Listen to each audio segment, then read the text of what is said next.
సరూర్ నగర్ వేదికగా youth declaration పేరిట యువతకు భారీ హామీలు ఇచ్చి కాంగ్రెస్ ప్రభుత్వం మోసం చేసిందంటూ ఆరోపిస్తూ బీఆర్ఎస్ ఆధ్వర్యంలో ఈరోజు యువ సంగ్రామ సదస్సు నిర్వహించడం జరుగుతుంది. ఈ సంగ్రామ సదస్సు పాటు నిరుద్యోగులు కానీ ఇటు బీఆర్ఎస్ నేతలు కానీ భారీ ఎత్తున హాజరవడం జరిగింది. మనతో మాట్లాడడానికి బీఆర్ఎస్ సీనియర్ నేత మాజీ మేయర్ మేకల కావ్య ఉంది. మాట్లాడదాం. ఏం చెప్పబోతున్నారు ఈ యువ సంగ్రామ సదస్సు ద్వారా? ఒకటే చెప్తున్నా, ఇవాళ యువత మీరు అందరు చూసుకోండి, హాల్ మొత్తం కూడా నిండిపోయింది. హాల్ మొత్తం నిండిపోయిందంటే మీరు క్లియర్గా అర్థం చేసుకోవచ్చు, కాంగ్రెస్ గవర్నమెంట్కి గట్టి రిటర్న్ టైం వచ్చేసింది. మీకు మీ గిఫ్ట్ ప్యాక్ చేసి పంపించే టైం అయిపోయింది. ఇవాళ యువత అందరు కూడా బాధలో ఉన్నారు. చూసుకున్నట్లయితే యువ గర్జన అనేది కూడా వాళ్ళ కోసం. ఇవాళ వాళ్ళకి నిరుద్యోగులకి మద్దతు తెలపడానికి ఇవాళ జవహర్ నుంచి మేము పెద్ద ఎత్తున రావడం జరిగింది. ఇవాళ ఎన్నో హామీలు ఇచ్చాడు, దాదాపు 2 లక్షల ఉద్యోగాలు ఇస్తా అన్నాడు. ఎక్కడ కూడా నోటిఫికేషన్లు లేవు. మళ్ళీ ఫీజు రీవెన్స్మెంట్ చూసుకున్నట్లయితే అలాగే పేపర్ లీకేజ్ కానీ ఇవన్నీ కూడా జరుగుతున్నాయి. యువత మొత్తం కూడా కోపంతో ఉన్నారు. సో వాళ్ళకి తిరగబడే టైం వచ్చింది కాబట్టి ఇవాళ మా యూత్ లీడర్ రామన్న వాళ్ళకి మద్దతు తెలపడానికి ఇవాళ యువ గర్జన అనే ప్రోగ్రామ్ తోటి రావడం జరిగింది. ఇదే అంశం మీద సీఎం మాట్లాడుతూ యువత మొత్తం ప్రశాంతంగా ఉంది, నేను తొలి ఏడాదిలో 70,000 ఉద్యోగాలు ఇచ్చాను, పెయిడ్ ఆర్టిస్ట్తో బీఆర్ఎస్ రెచ్చగొడుతుందని మాట్లాడుతుంది. ఒక్కసారి ఇక్కడికి రమ్మనండి, వచ్చి చూడమనండి. ఎవరు ఇక్కడ పేడ్ ఆర్టిస్టులో తెలిసిపోతుంది కదా. ఇవాళ పేడ్ ఆర్టిస్టులు ఎవరు అయినా పక్కనున్న వాళ్ళంతా పేడ్ ఆర్టిస్టులు, చెట్లలో పోయి పుట్లల్లో పోయి నీళ్ళల్లో పోయి వాళ్ళంతా పేడ్ ఆర్టిస్టులు. ఇక్కడ వచ్చిన వాళ్ళందరూ కూడా ఇవాళ తెలంగాణకు అన్యాయం జరుగుతుంది, రేపు మా తెలంగాణ ఎక్కడ పోతుందో అనే ఉద్దేశంతో ఇవాళ మ్యాప్లో తెలంగాణను ఫస్ట్ పెట్టింది మా బీఆర్ఎస్ గవర్నమెంట్. ఇవాళ అలాంటి తెలంగాణ గ్రాఫ్ పడిపోతుంది అంటే దానికి కారణం ఎవరు?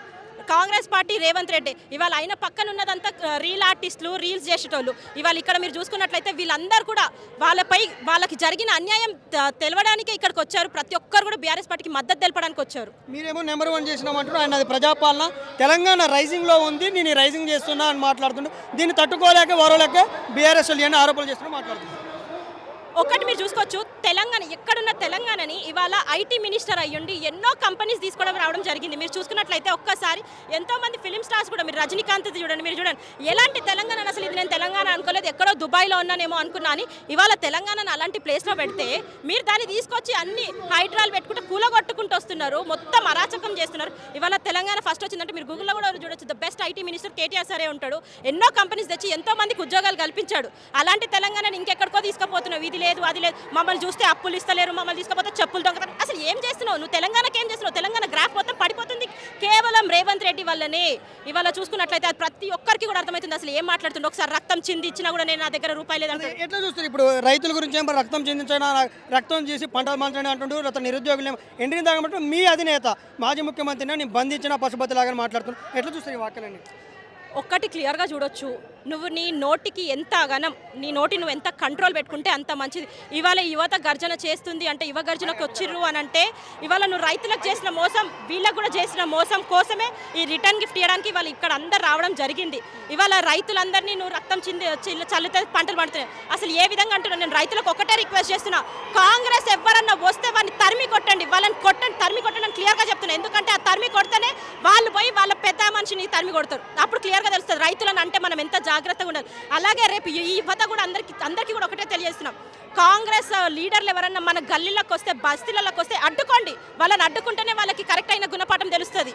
మీరేమో అడ్డుకోవాలని పిలుపునిస్తారు. ఆయన నేనే 10 ఏళ్ళు ముఖ్యమంత్రిగా ఉంటా, ఈ రాష్ట్రాన్ని ఏళ్తా 34 వరకు నాదే సీఎం సీట్ అని మాట్లాడుతున్నాను. ఆయన జూబ్లీ హిల్స్ బంగ్లాలో ఏసీ కింద కూర్చున్నాడు, చల్లగా కూర్చున్నాడు, మన్వన్కి పూరీలు చేసుకుంటా, అప్పాలు చేసుకుంటా. ఈడ ఎంతమంది రైతులు చచ్చిపోతున్నారు, ఈడ ఎంతమంది యువత బాధతోటి ఉన్నారు, అవన్నీ ఆయన కనిపిస్తలేవు. ఆయన ఒకటే భ్రమలు ఉన్నాడు, నిద్రపోతున్నాడు. నేను నెక్స్ట్ 10 years నేనే సీఎం ఉంటాను. కానీ క్లియర్గా రాసి పెట్టుకో, నీకు గద్ద దిగే టైం వచ్చింది.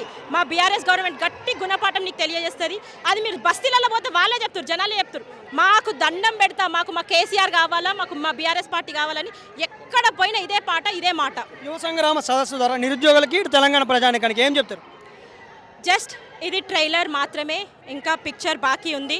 దీనితోటి నువ్వు తెలుసుకో, యువతని ఏమన్నా మోసం చేయాలనుకుంటే వాళ్ళ వెంట ఒక లీడర్ ఉంటాడు, అదే మా కేటీఆర్ సార్. ఆయన వెంట మేము అందరం కూడా ఇవాళ ఉండి వాళ్ళందరికీ కూడా ఉద్యోగాలు వచ్చే పోరాటంలో మేము ముందుకుంటాం.